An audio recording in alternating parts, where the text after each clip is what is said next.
My name is Mike Sullivan. I'm a former IRS agent and teaching instructor with the Internal Revenue Service.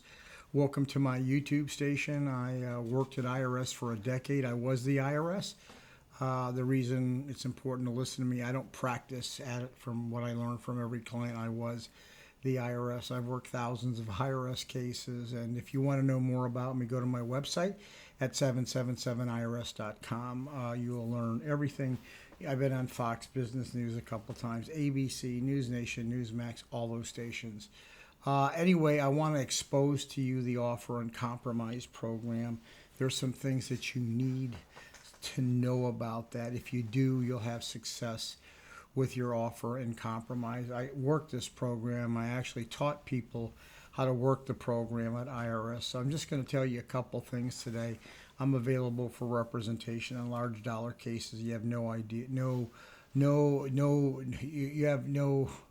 shouldn't be submitting your own offer and compromise. They're difficult to get through. You know, the IRS offer and compromise program, they're tough to get offers through.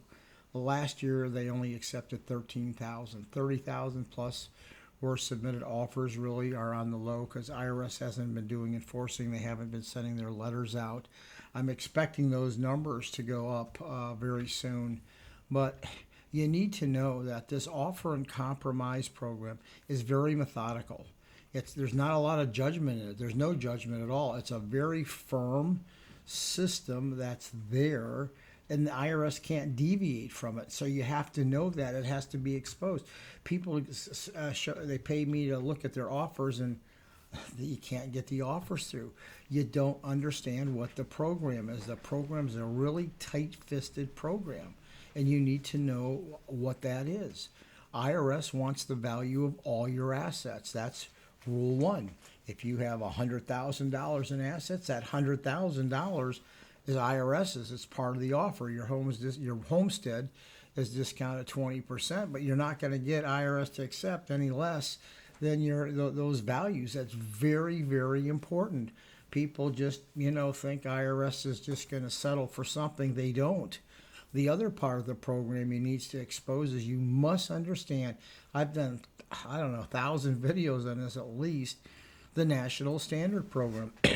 What that means is that just please Google IRS National Standards. You must do this.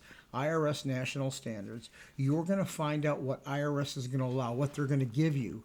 In the area of food and clothing, they're only going to give you so much. Go Google IRS National Standards for food and clothing. The next category is housing and utilities. IRS only is going to allow you X amount of dollars. Listen to me, X amount of dollars for housing and utilities. Go Google that, IRS National Standard. You're going to Google it, and you're going to go to a state page, and you're going to go to a county page. Yes, every county or borough in the United States has a national standard page for them specifically, set up by the Department of Labor. Bankruptcy court uses these. Federal agencies use these. IRS uses those. You need to know what those are. Do not submit, and they do this, by the way, for car payments and car expenses.